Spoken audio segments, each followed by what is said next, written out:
வள்ளுவ வகுப்பு தங்களை அன்போடு வரவேற்கின்றது. இப்போ இலக்கணத்துல நம்ம அடுத்து என்ன பார்க்க போறோம் அப்படின்னா, நம்ம தொடர்ந்து இலக்கண வகுப்புகளா பார்த்துட்டு வரோம். அந்த வரிசையில நம்ம அடுத்ததா பார்க்க போற இலக்கணம் என்ன அப்படின்னா, நால்வகை சொற்கள். அது என்னங்க ஐயா சொற்கள் அப்படின்னா, 4 வகையில என்ன சொற்கள் அடக்கலாம் அப்படின்னா, கவனிங்க. பெயர், வினை, இடை, உரி.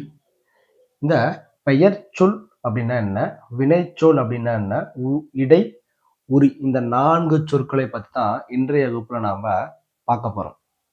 ஒரு சொல் இந்த பெயரை கொண்டு எப்படி முடியுது, வினை, இடை, உரி, இது இந்த வகையெல்லாம் சொற்களை எப்படி வகைப்படுத்தலாம் அப்படின்றதான் நாங்க பார்க்க போறோம். போலாமா? கவனிங்க.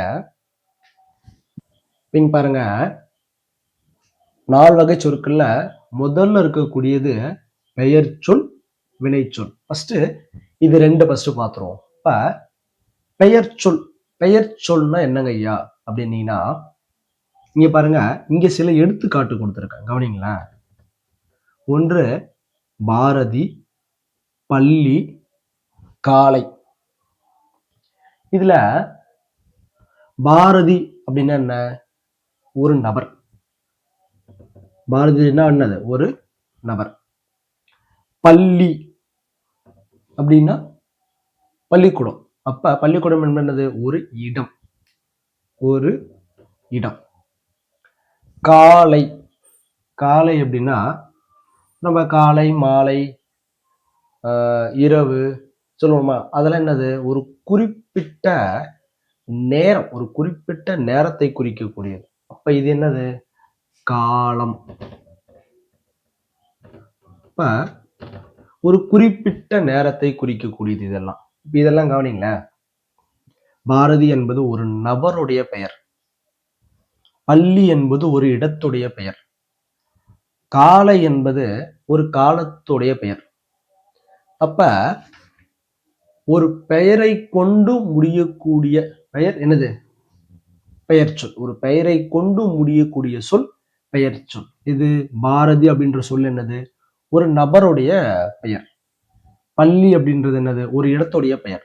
காலை அப்படின்றது என்னது, ஒரு குறிப்பிட்ட காலத்தினுடைய பெயர். அப்ப ஒன்றன் பெயரை கொண்டு முடியக்கூடிய சொல் பெயர் சொல்.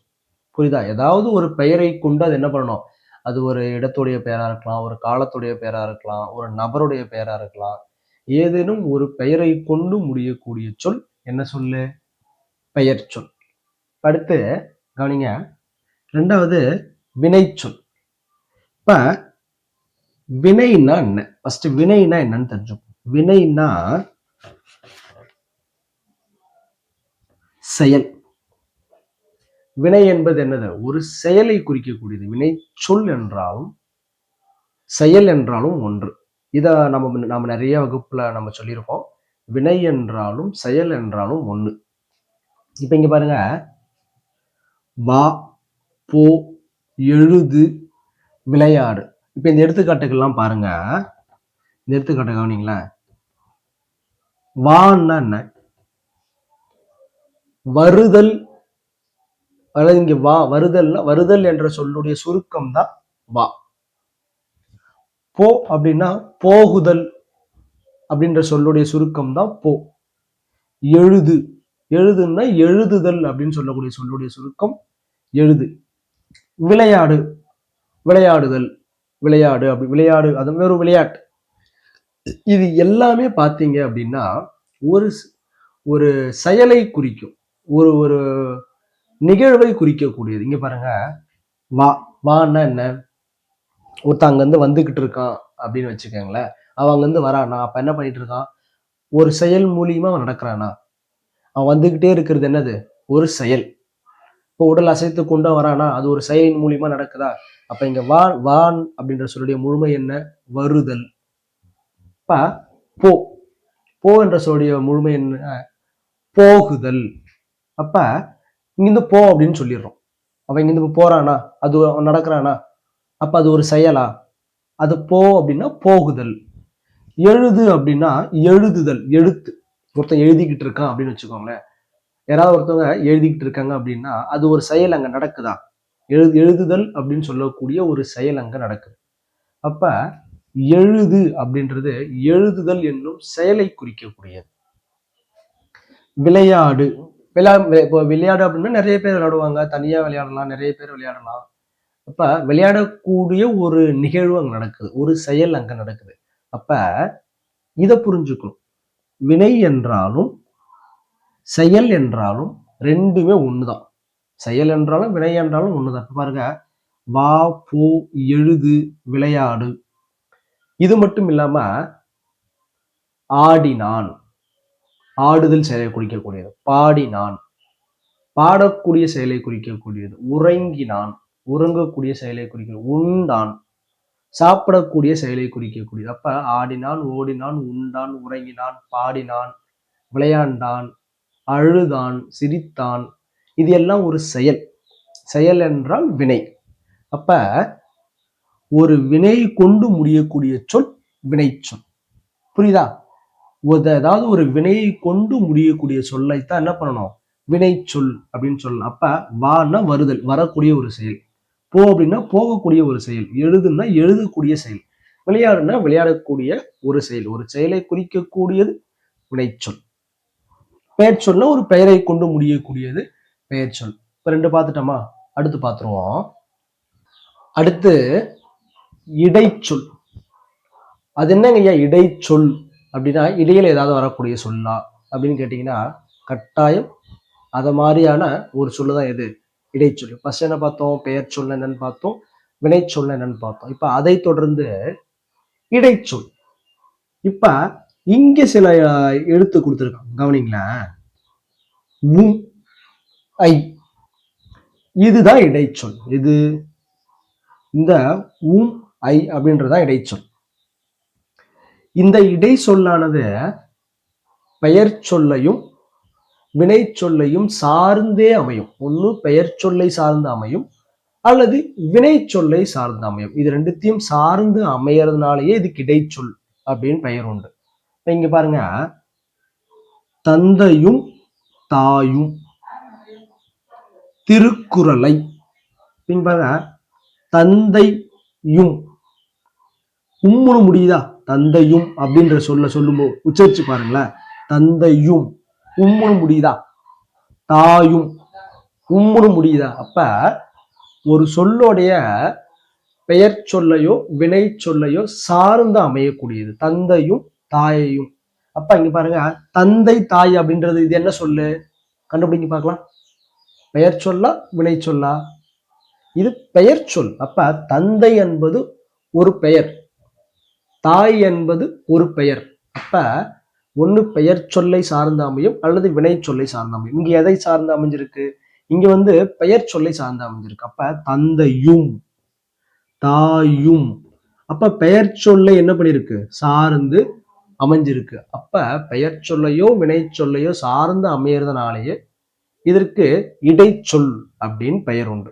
புரியுதுங்களா? இப்ப இங்க பாருங்க, ஐ, திருக்குறளை. திருக்குறளை. அப்ப இது பாருங்க, திருக்குறள் இது ஒரு நூலுடைய பெயரா? திருக்குறளை. இல்லு கூட்டல் ஐதான் என்னது? லை. அப்ப இல்லு கூட்டல் ஐதான் என்ன வந்திருக்கு? லையா வந்திருக்கு. அப்ப கடைசியில் என்னன்னு முடிஞ்சிருக்கு? ஐ அப்படின்னு முடியுதா? அப்ப இது ஒரு பெயர் சொல்லை சார்ந்து என்ன பண்ணுது? அமைஞ்சிருக்கு. அப்ப ஒரு பெயர் சொல்லையோ ஒரு வினை சொல்லையோ சார்ந்து அமையக்கூடியது இடைச்சொல். இடையில பெயர் சொல்லையோ அல்லது வினை சொல்லையோ சார்ந்து அமைஞ்சிருக்கணும். இப்ப அடுத்து பாருங்க, உரிச்சொல். அது என்னங்க ஐயா உரிச்சொல்? இப்போ பெயர் சொல்லுன்னா புரியுது, அந்த பெயரை பார்க்கும்பொழுது ஒரு பெயரை கொண்டு முடியக்கூடிய சொல் பெயர் சொல் அப்படின்னு சொல்லலாம். வினைச்சொல் அப்படின்னா ஒரு வினையை கொண்டு முடியக்கூடிய சொல் வினைச்சொல். இடைச்சொல் அப்படின்னா பெயர் சொல்லையோ அல்லது வினை சொல்லையோ சார்ந்து இருக்கணும் அப்படின்ட்டீங்க. இது என்ன உரிச்சொல்? சம்பந்தமே இல்லாம இருக்கே அப்படின்னா, கவனிங்களேன். இருக்கிறதே ரொம்ப ரொம்ப எளிமையான சொற்கள் எது? இந்த நம்ம சொன்ன 3 சொல்லை விட ரொம்பவும் எளிமையான சொல் என்ன அப்படின்னா உரிச்சொல் தான். இங்க பாருங்க, மா,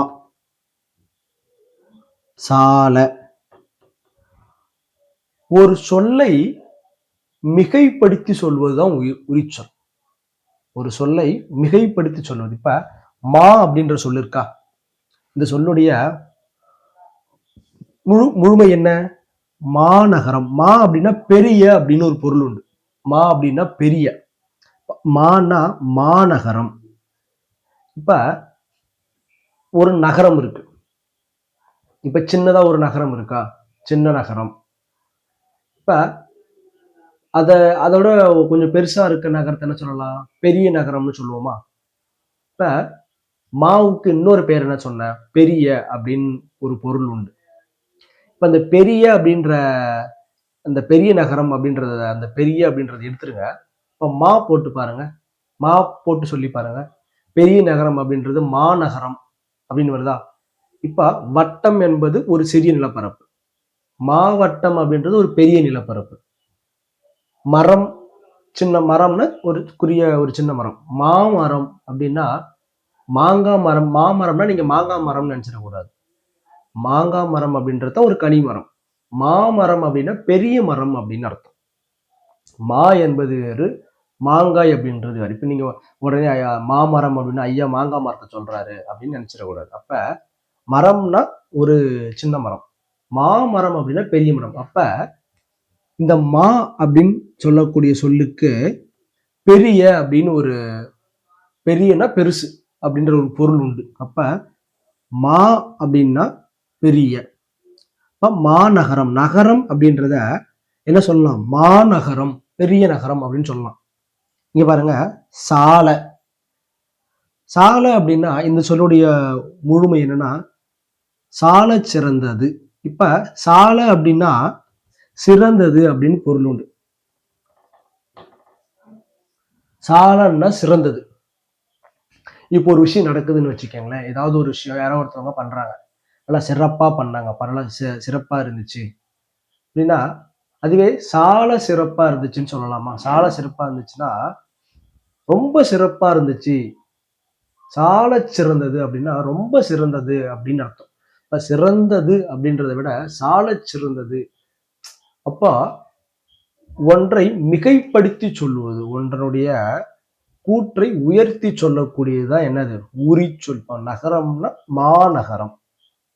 சிறந்தது அப்படின்னா சால சிறந்தது, ரொம்ப. இப்ப சிறந்தது அப்படின்னா நல்லா பண்ணியிருக்காங்க, சால சிறந்தது அப்படின்னா ரொம்ப நல்லா பண்ணியிருக்காங்க அப்படின்னு பொருள். அப்ப மான்னா மாநகரம், சாலன்னா சால சிறந்தது. அப்ப இது மாதிரி ஒரு சொல், ஒரு குறிப்பிட்ட ஒரு சொல் வேறொரு சொல்லை மிகைப்படுத்தி சொல்ல உதவுது இல்ல, அதுதான் என்ன அப்படின்னா உரிச்சொல்.